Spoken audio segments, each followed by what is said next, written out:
I came to the conclusion by the time I was about 17 that it must mean there was no God. And so I just mercilessly taunted all the Christians around me. And, they did something that was really, really insidious. They prayed for me and they told me they were praying for me.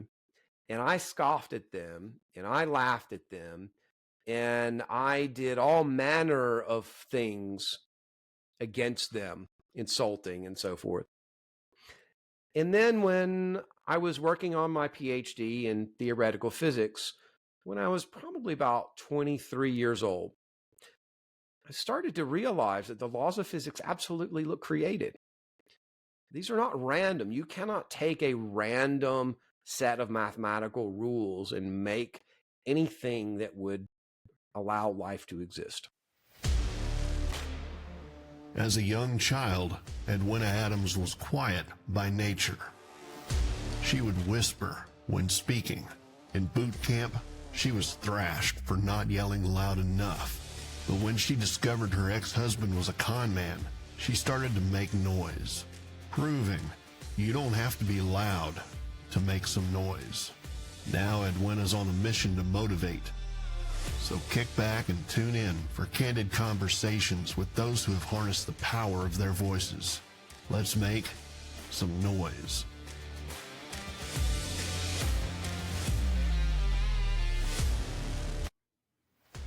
Welcome to Let's Make Some Noise, where you can make some noise no matter what you sound like, and where noise is my acronym for a narrative of inspiration, strength, and encouragement.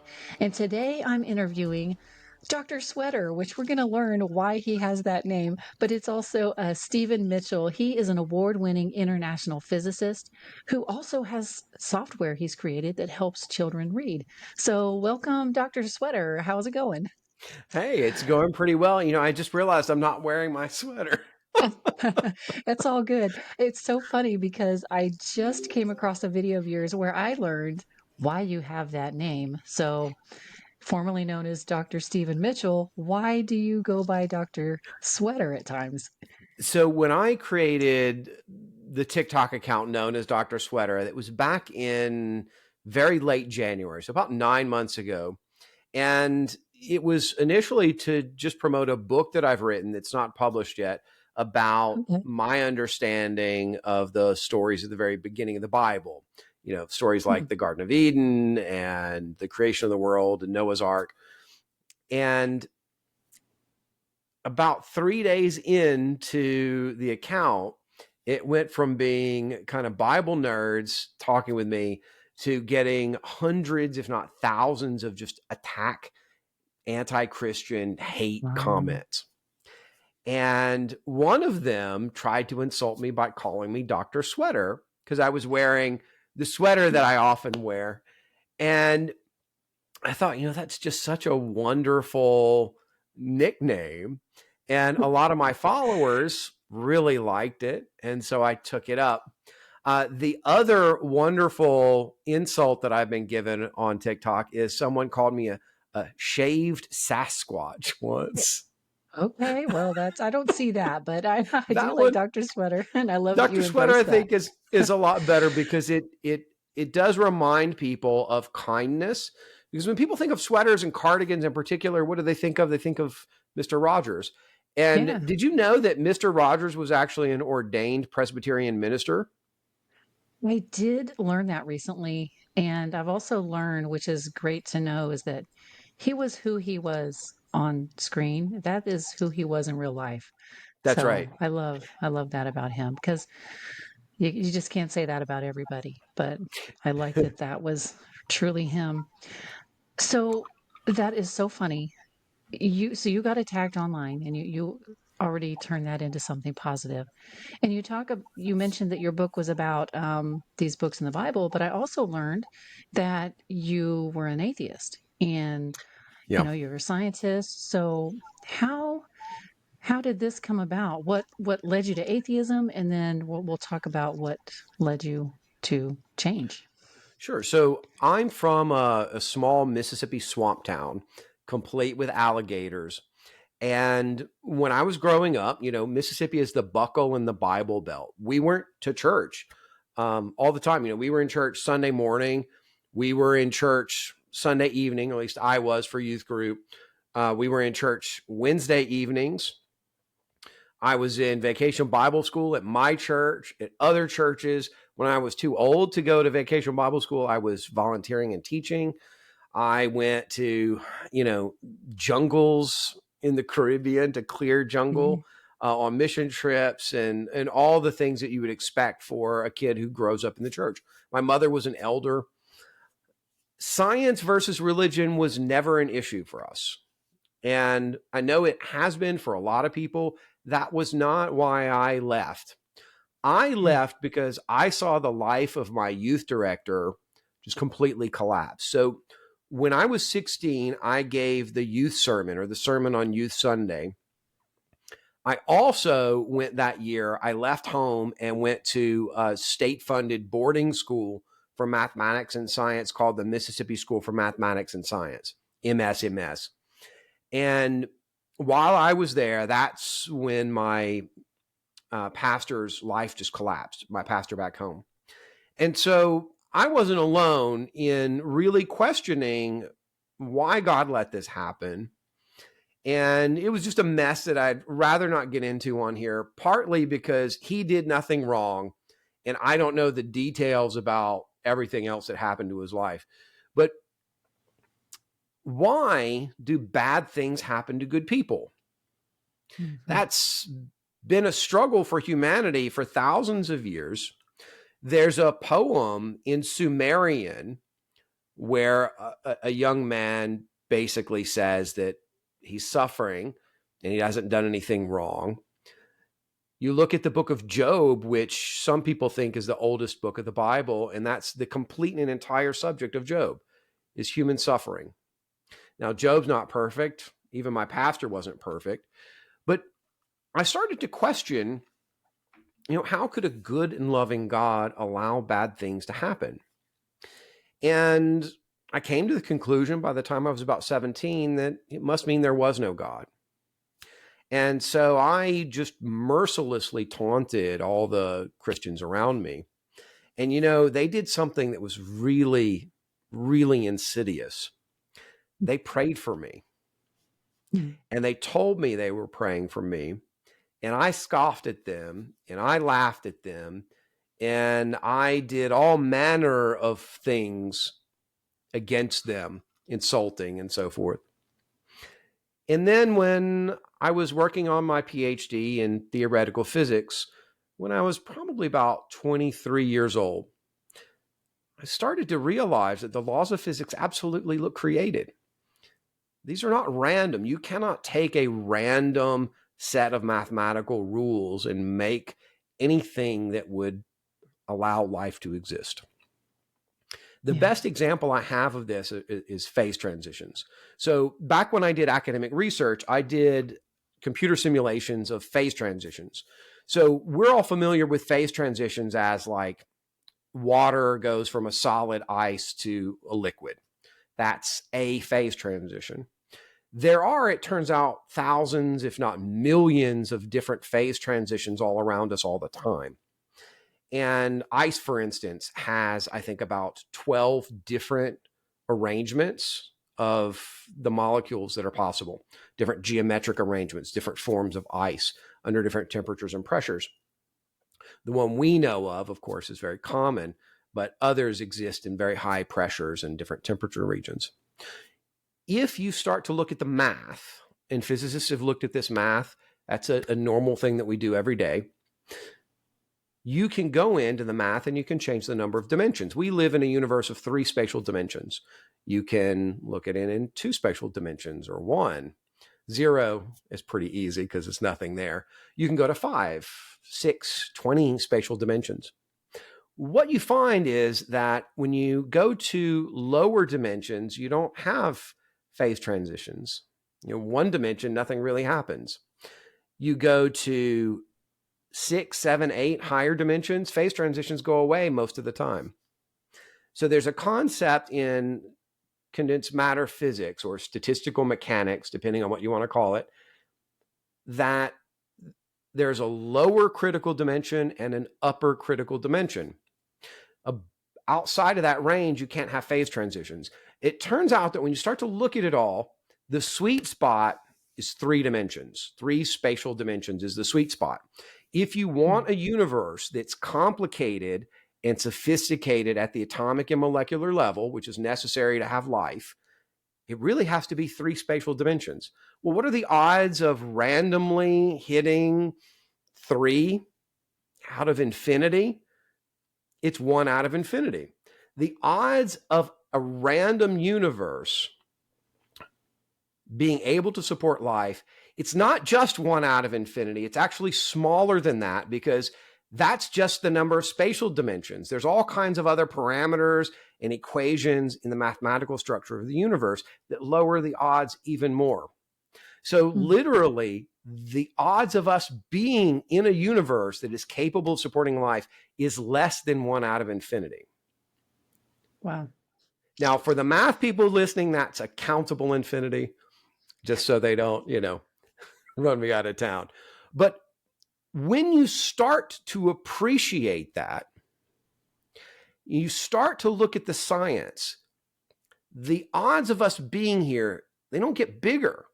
They get smaller and smaller and smaller. We become more and more special the more you look at the science. And that's something that a lot of people don't know. They don't understand these things. And, we shouldn't expect that people understand the math of the universe at a PhD level. Yeah. But when you look at that, that's what you see. And the point at which I really started to understand this was in a quantum mechanics class. So I had a quantum mechanics professor who was an atheist.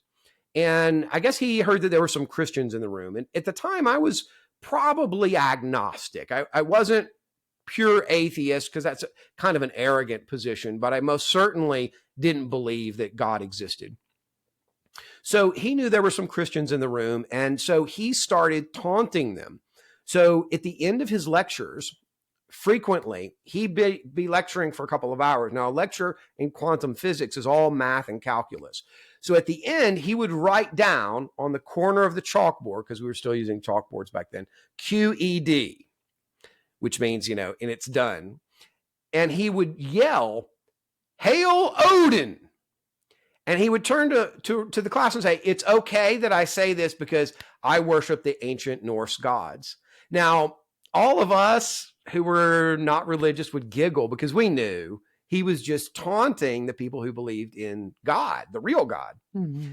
And so one day, one of the Christians, she came into the classroom, and before the lecture started, she raised her hand and she said, "Excuse me, I was wondering if you could talk about the fine-tuned universe."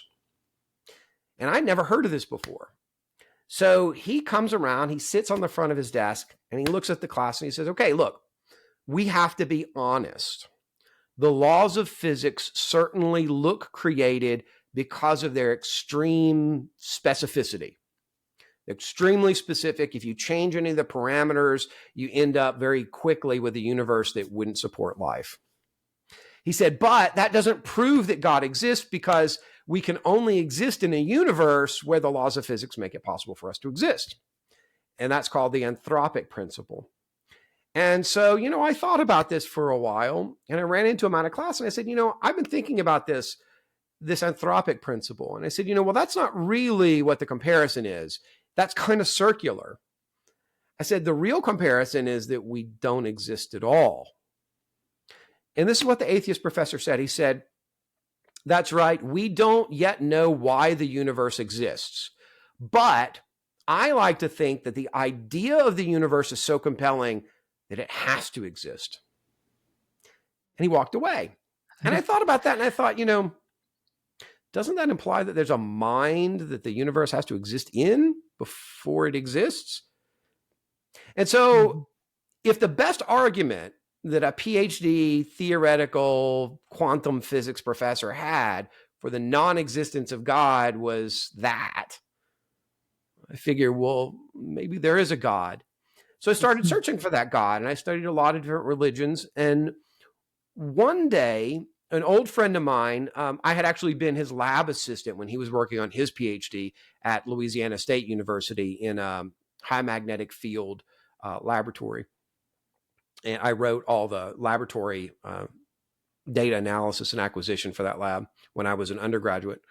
And he came to me. He was then working at the National High Magnetic Field Lab. And he came to me one day and he said, look, I understand that you're thinking about these, and it's wonderful. Have you read Mere Christianity by C.S. Lewis? And I said, no, but I've heard of it. And he said, well, I want you to read it. I want you to do me a favor, and I want you to read it. I promised him I would. I went out and I bought a copy, and I didn't read it for like 2 years. One day, just on a complete lark, I picked it up and I couldn't put it down. And it completely changed my perspective. And so one of the things that I talk about on TikTok, well, I like to talk about the reality of God in science, but also in history, because we don't know enough history. When you look at history, you see entire civilizations that are fundamentally changed. My favorite example are the Vikings. These guys were ravaging and pillaging Christians all over Europe for centuries. They were the scourge of the earth. They were horrific, brutal, and violent. Why aren't they still raging across Europe? Because they converted to Christianity. When their civilization converted to Christianity, and that didn't happen overnight, but when it was completed, they became the Norwegians. Have you ever heard anyone say, boy, those Norwegians are anything other than kind and thoughtful? You haven't. I have a question. I'm going to go back to you being in the field of science, which, I've been a believer my whole life, and I have always thought the argument of science and God don't mix was weird because God created science. So I don't understand where the conflict is and why people, I think a lot of Christians believe that. Apparently, there's some outliers who say science isn't real, and I don't get that. I do believe science can change based on the information we learn. And so I think that's where that comes in, and people just don't explain it well. But anyway, that's another tangent. My point is, so you're an atheist, you're in science. I had somebody tell me they believe that a lot of people in the physics world are believers, that there's not a lot of atheism in that. Do you find that to be true? It depends entirely on where the person is from. If the physicist is from Israel, they believe in God. If the physicist is from a Muslim country, they almost always believe in God. If they are from a deeply Christian culture, they usually either end up believing in God or they already did and never stopped. But when you're looking at a lot of physicists, they come from Europe. Europe, it is popular still to be an atheist among the intelligentsia or whatever you want to call it. And so, my professor, where is it? Oh, here it is. I'll just grab it. So this is when I got my doctorate. My professor there is a wonderful man, but he was a Norwegian atheist. He was born and raised in Norway. He came to America for education. Most people don't realize this, but Norway was one of the poorest countries in Europe until about the 1960s. So he came here and he's a wonderful man. He believed in the teachings of Jesus. He just didn't believe Jesus was God, and he didn't believe in God. Yeah. And so he brought those beliefs with him. Norway, although I think it's about 2/3 Christian, it is a pretty significant percentage of non-believers. Similarly, a lot of people who, when I was going through school, who came from Eastern Europe were heavily influenced by the Soviet Union and atheism in the Soviet Union. Same thing with China. China is still a predominantly atheist country, so they tend to be atheist. So it all depends very much on where the person comes from. My experience is that people's belief in God depends very much on the culture that they come from, more than being a physicist or not. But there are lots and lots of very prominent physicists who are or have been believers in God. I sometimes wear a t-shirt. I don't know if you've ever seen it. It says, and God said, and then it has what are called Maxwell's equations for light. And then it says, and then there was light. Maxwell, who put those equations together, was an evangelical Presbyterian.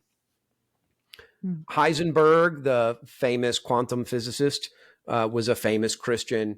Einstein believed in God, though he didn't really follow any particular religion.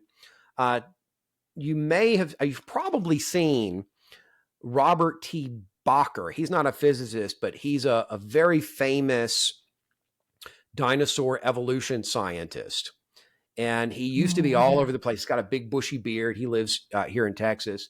He actually is the curator of the paleontology wing of the Houston Museum of Natural Sciences, which has, if you haven't been there, it's spectacular. It goes from the very earliest fossils. Everything in there is a fossil. It goes from the very earliest fossil evidence of life, stromatolites, all the way through to humanity. And he's the curator of that. He is an ordained Pentecostal minister. So this concept, well, one more. I forgot one of the best ones. The physicist who came up with the idea of the Big Bang was actually a Roman Catholic priest and astrophysicist. The name Big Bang was developed by his detractors to criticize him, because back at that time, most physicists believed the universe had no beginning and would have no end. And he came along and said that it had a beginning, and they were very, very mad because that was too much like the Bible. So, so there's a lot of these things that people are just not told. People aren't told about, the Aztec civilization had human sacrifice, and the Mayans before them had human sacrifice. And when the Catholics came, they asked the Catholics to help them overthrow the Aztecs. And then they all converted to Catholicism.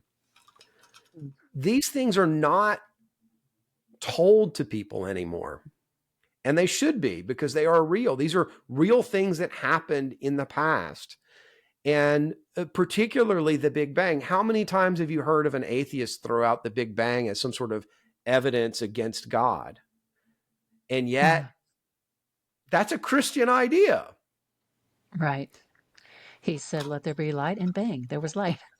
Yeah. That's what I've always said as well. Like, there is a Big Bang, but not the way you're thinking of it. So, okay. Thank you for some of that that historical knowledge that I wasn't aware of as well. So, what would you say to other atheists who are somewhere deep inside, they're struggling and they're like, I don't believe, but I want to believe, and I just need to be pointed in that right direction so that I can find out for myself. Because truly, we all do need to find out for ourselves. You shouldn't just, hear somebody and go along with what they're saying. You need to seek that out. But where would you send them to seek that out? I know you mentioned the book C.S. Lewis and things like that.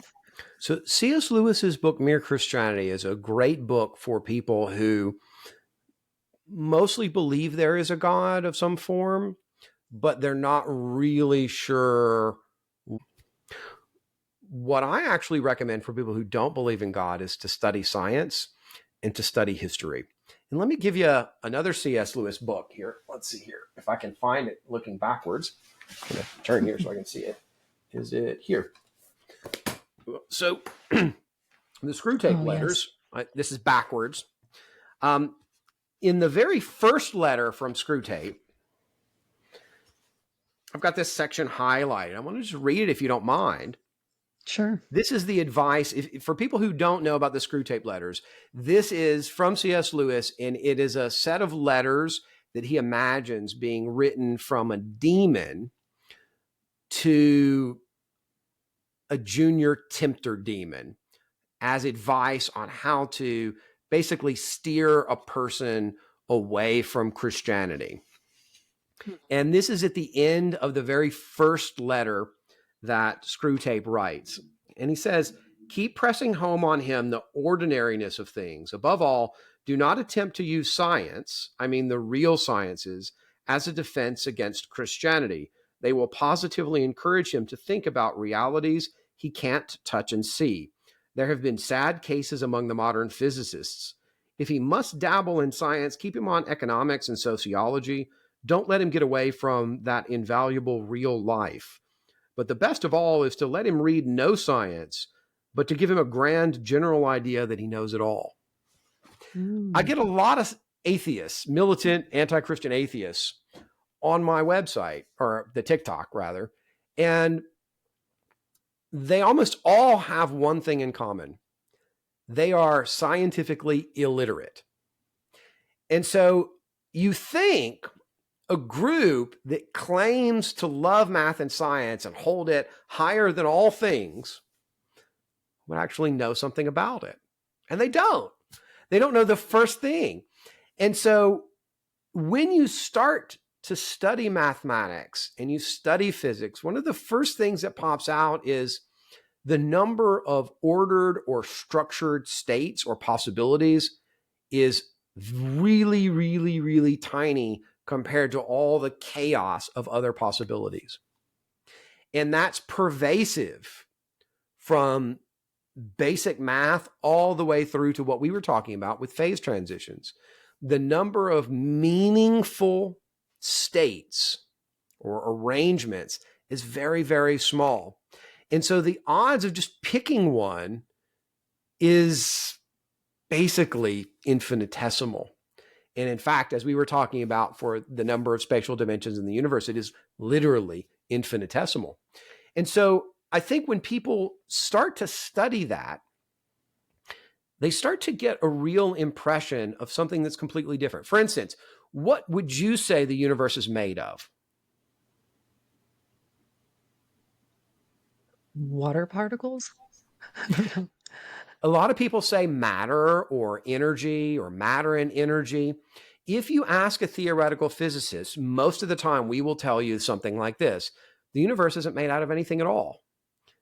Nothing that you see is actually made of anything. Everything is just mathematics. And what we perceive as an apple or a water molecule is just a solution to a set of very sophisticated mathematical equations. When you start to think about that and what that means, mathematics is the stuff of the mind. It's not the stuff of matter. And the universe is made out of mathematics. And when I first started realizing that, I was still a young atheist, but that concept just totally blew my mind. And it wasn't until I was older, in my early 20s, of course, working on my doctorate, that I realized when you start to dig in, that's not just the tip of the iceberg, that's the whole thing. That if you were to make a universe, you would make it out of mathematics. It wouldn't just be some random stuff that happened to be there.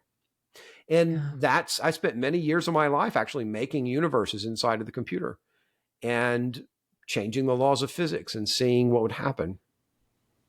That is fascinating.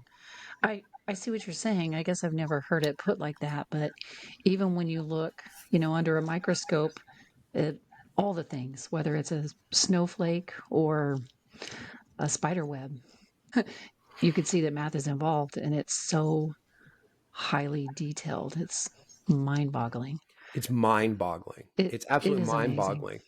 And then when you start to ask yourself, how would I make a universe with the math to do that? Which is something that I have done. It's mind-blowing because it's practically impossible for you to do that. When you're doing it, the best you can do is to try and copy what you can figure out from our universe. Right.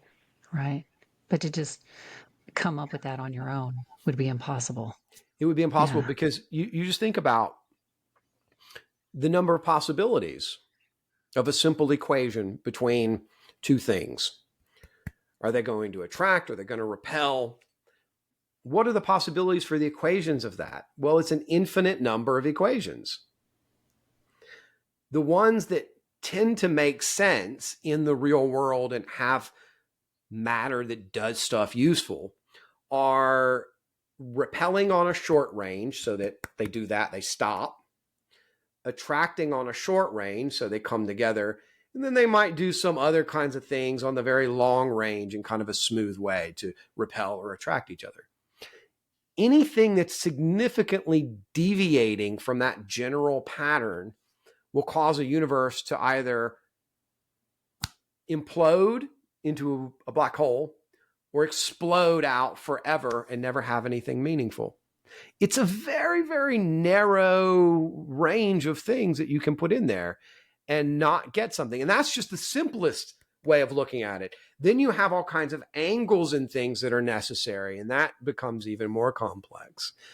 Yeah. So it's just not, the universe is not arbitrary. It's not just some random collection of meaningless, even math. It is deeply structured in a way that is very, very special. Yeah. And honestly, I think more and more, most people, I don't know. I don't know if you know the stats out there, if atheism has gone down. I think I don't even meet very many atheists anymore. You know, people believe in there's something out there. They just don't know exactly what kind of a concept. And so I like where you talk about also learn history, you know, and again, even in America, you saw it prevalent leading up to the election and during the election, a lot of bashing of Christianity. And there's a subset of people who bash it because it's an American religion, which that makes no sense. Like it's not, it didn't even start in America. I mean, what about the people in Africa? They're Christians. They didn't, has nothing to do with America.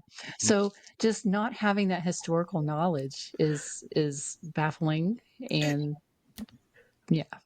I get people on my page sometimes who talk about this. Moses was born and raised in Africa.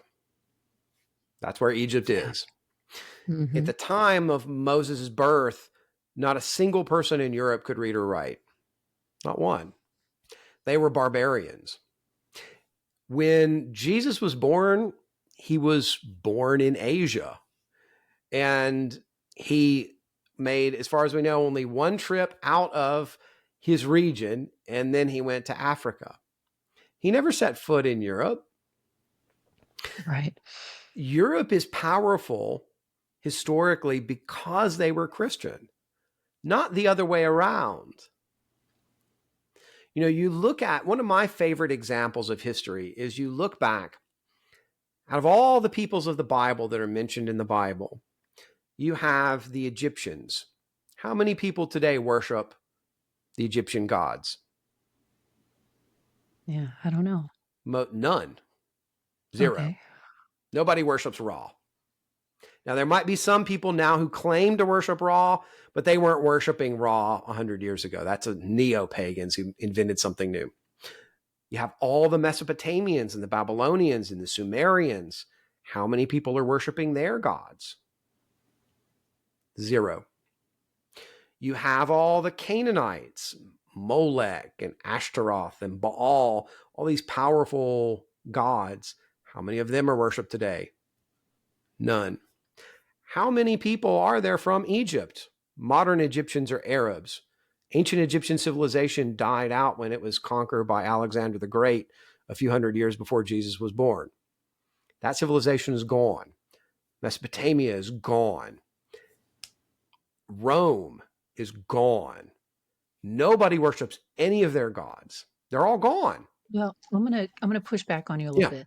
So you do hear about Molech and Baal and those things from people in Hollywood.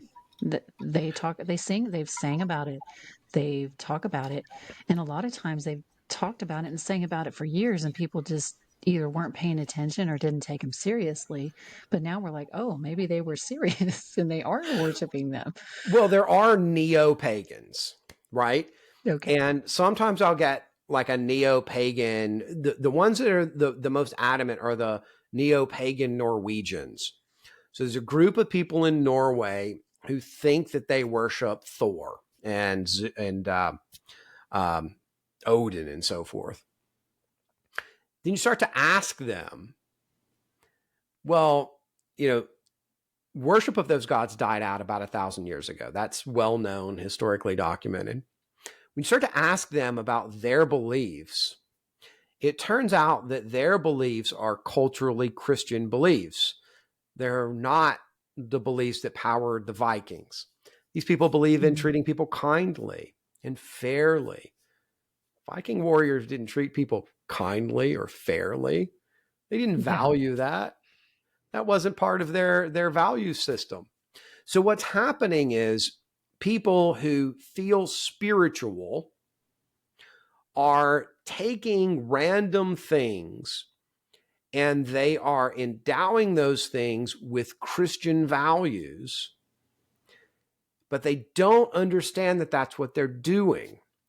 Humanism, for instance, which is, nobody talks about humanism anymore, but atheists after World War II especially gravitated towards this godless religion because they realized if there is no God, then there is no morality. There's no right or wrong. How are they going to say that what the Soviet Union did was wrong or what Nazi Germany did was wrong? They have no basis unless they have a value system. Well, what value system are they going to come up with? Well, there's only one value system that appeals to Westerners, and that's Christian values, or Judeo-Christian values, if you prefer. Love your neighbor as yourself. Feed the hungry, clothe the naked, house the poor. These are core values in Christianity and also in Judaism. These are commandments from God. And these people agree with those. There's almost no person living in Western civilization who doesn't agree with these values. But those are not the same values in, say, the caste system practiced in Hinduism in India.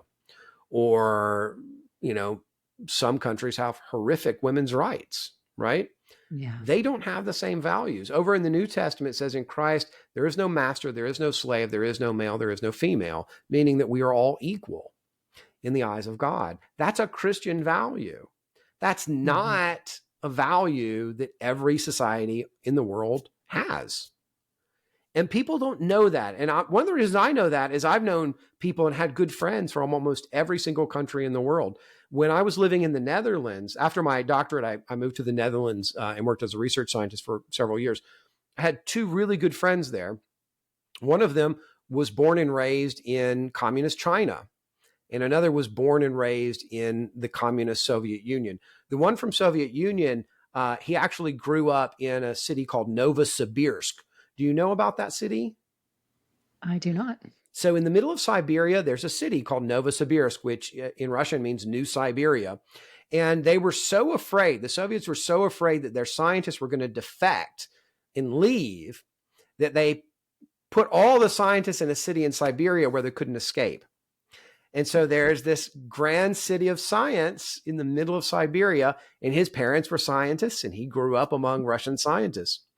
And both of those people had just a profound respect and love of America because they recognized that the values that we stand for in the world, or at least that we have traditionally stood for in the world, were values that all of humanity should stand for.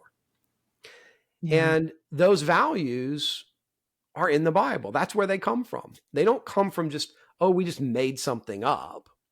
They come from the Bible. And I don't think enough people realize that our society is not just some random set of stuff that we made up because it felt good. It doesn't feel good to serve other people, right? Yeah. To give money to the poor. That's why so many countries don't do that. I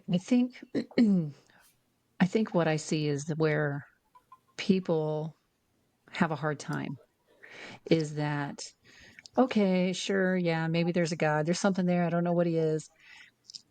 And they like these Christian values at a surface level, like you said, everybody kind of can agree, don't kill your neighbor, help the less fortunate, things like that. Everybody can basically agree with that. And then you say these are American values. But then you have people who are very imperfect people and they don't live out these things very well because none of us is Jesus. And that really is a big conflict for a lot of people because they say, well, you say you're this and you say you're that, but you do this, and you go murder the Indians or whatever, So how can you have these Christian values and have this Christian society, but yet you demolish these people? Like, that's not godly, right? Right. So that's where a big conflict comes in. And that's where I think, and I'm a Christian, not that I'm responsible for what people did in the past, but you do have to acknowledge and say, man, I get it. I get where you're coming from. And that was wrong. And I think there's a lot of people out there that don't want to say that don't want to say, yeah, we've screwed up a lot. We haven't let our light shine the way it should shine. And that has hurt. That has hurt our witness. It has. There's also, though, a lot of misrepresentation. So 90% of the Native Americans were wiped out by disease before they ever saw a European. And that's Okay. been well documented in Mexico, where European settlers were and had writing. So when the European settlers arrived in most of the Americas, North and South, they found an empty land with only about 10% of the original Native American population still there. They were devastated. In Europe, about half of the population was wiped out by the Black Death, right? The plague, the bubonic plague. That had economic repercussions and social repercussions for many centuries. It was the same among the Native Americans. So when Europeans arrived, there actually was not initially conflict.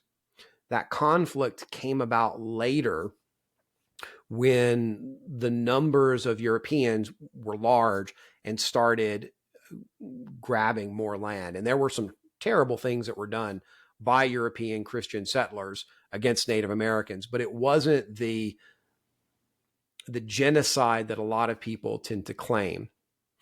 And there's also a real difference in America, the United States and Canada, versus what the Spanish did. So my wife is from Spain. Spain is a European country. They look like you and I. People in South America frequently have darker skin, and that's because they are Native Americans. Much of Central and South America is European culture, Native Americans. So Spain came in, but didn't really come in with large numbers of settlers. Mostly what they did was they brought in a few men who were looking to not always do good things, but they introduced their culture into South and Central America. And a very good friend of mine, we wrote some science papers together many years ago, is a professor in Columbia in one of their major universities. And I remember him telling me like 20, 30 years ago that the genetic tests of Colombians show that almost all of the DNA of the women comes from Native Americans, and almost all of the DNA of males comes from Spain. And the history in South and Central America is radically different relative to British, French, Dutch history in other parts of North America. And I don't think that that's something we realize. There weren't slaves in Central and South America. That was something that Northern Europeans did. It's not something that Southern Europeans did. Catholics didn't do that, is what I'm saying. I'm not Catholic, but Catholics didn't do that. The Protestants did, but the Catholics didn't. So even when we're talking about Christian history in the New World, we have to understand that it's incredibly diverse what happened. It depended very much on the culture. So remember, Spain, do you know about Spain's history? No, not very much. So I think in the year 711, Spain was invaded by Muslim conquerors from North Africa, the Moors. They rapidly conquered almost the entire country. and the Christian remnant in the north of the country started fighting back. And they would advance to the next hill, build a castle out of stone, hold the land for a while, and then advance again. And they kept doing this, and they kept winning. They fought for 800 years. It's the longest war in human history. It's called the Reconquest War. And do you know what year they won? They finished the war. No. 1492. Wow.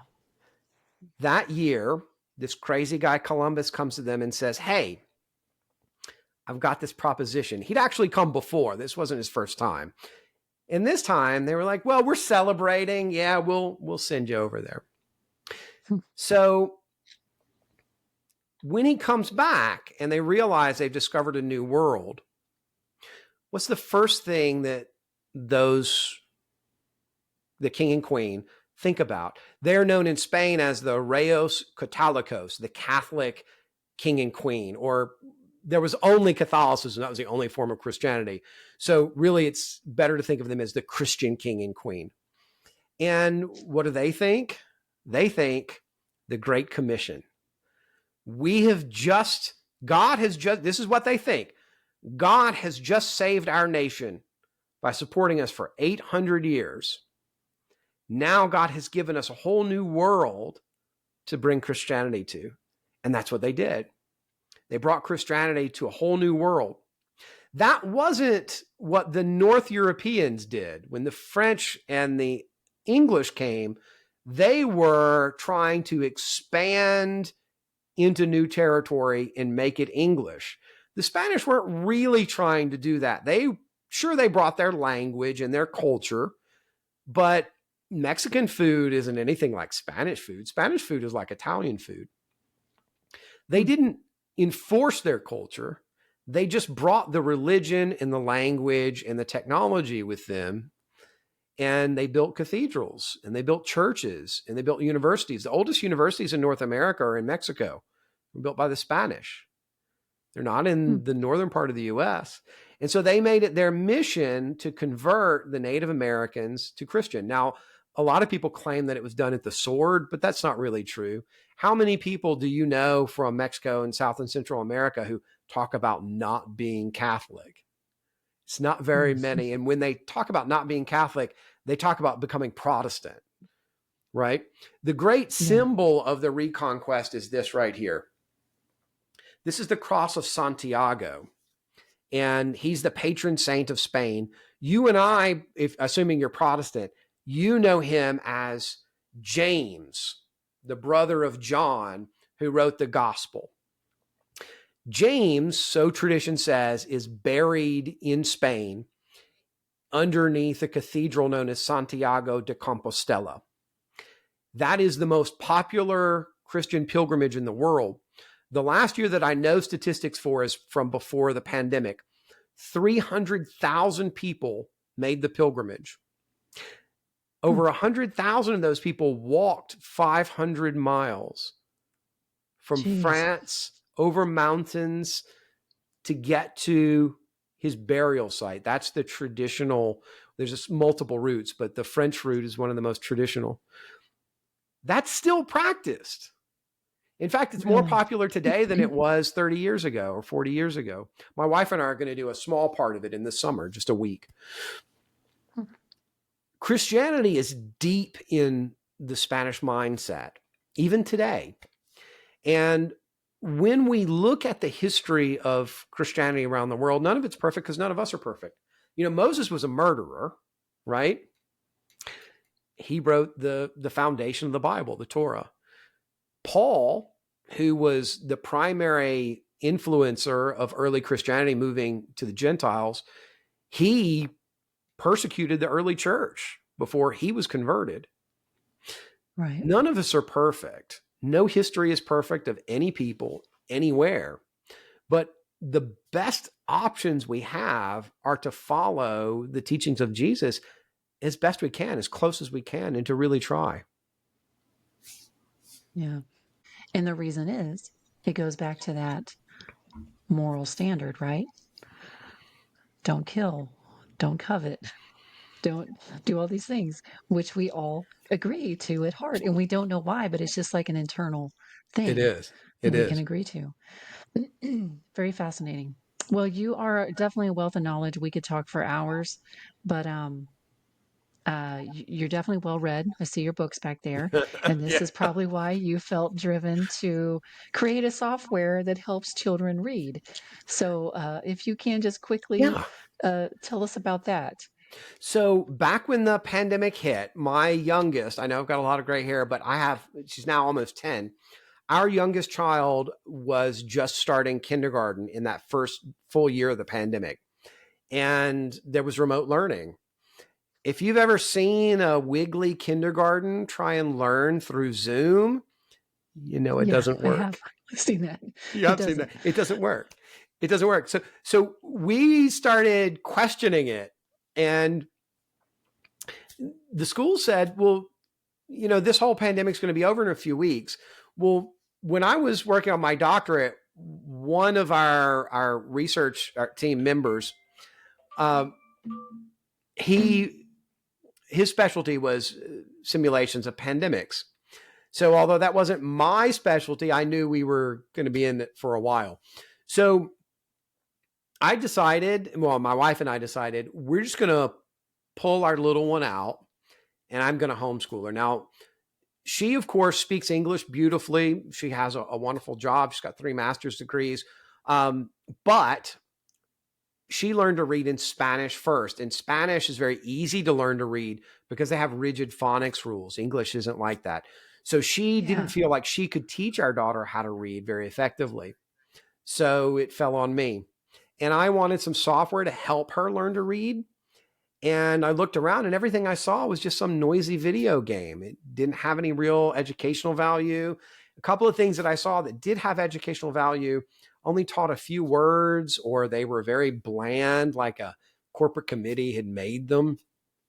So I decided to make something on my own. So I created Jubilant Reader, and it's designed to help kids learn how about 600 words are pronounced or how they're sounded out. And it works with animations, and it has a lot of follow-up activities to make sure that they actually learned it. We also teach about 120 sight words, all the sight words a kid's supposed to learn up through the end of first grade, and works through the web. So it works on a laptop or an iPad or even an iPhone if that's all you have around. And it's fun for kids, but it's also seriously educational. One of the most fun things about it is because I wanted my daughter to grow up with a love of reading. I wanted it to be encouraging. And when she won awards in the software, when kids win awards by mastering words, they unlock rewards. Those rewards are stories or illustrations from the stories. And so we have a lot of classics like from Winnie the Pooh, from The Wind in the Willows. We have several Beatrix Potter books in there. And I went out and I hired voice actors to read them. Nowadays, maybe if I was doing this today, I might do an AI.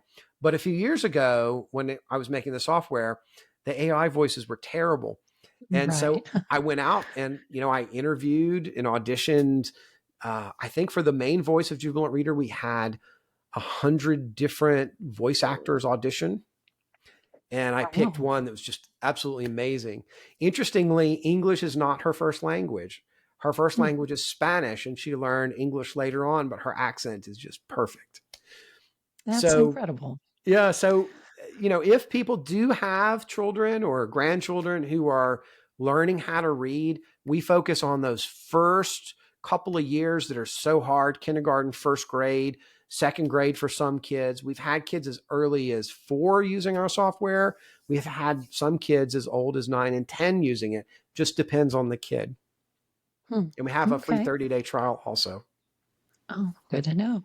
Well, how can people connect with you to find that information or anything else?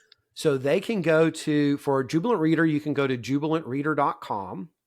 For Dr. Sweater, you can email dr.sweater, drsweater@outlook.com, or go to my TikTok. I also have a new YouTube page, which is starting up. Okay, great. By the same name, Dr. Sweater, Dr. or Sweater. how do they find it? Okay, love That's it. it. Well, thank you so much again for sharing. Hopefully, there's something somebody grabbed on and they're like, "Oh, let me take that and research that a little more and learn." So, and do some reading, right? Absolutely. Find it themselves. So, thank you for being here. I Thank appreciate you. your time. Thank you very Yeah. much. Have a great day.